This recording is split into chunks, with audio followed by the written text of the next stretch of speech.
আপনারা দেখছেন ২১শে টেলিভিশন।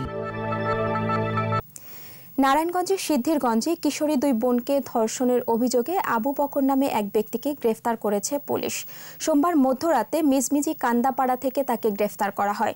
নির্যাতিতার স্বজনরা জানায়, একই এলাকায় বসবাসের কারণে আবু বকরকে দুই কিশোরী নানা বলে ডাকত। গত ৫ অক্টোবর দুই বোন অভিমান করে খালার বাসায় যাওয়ার পথে রাস্তা থেকে ডেকে নিয়ে যায় আবু বকর।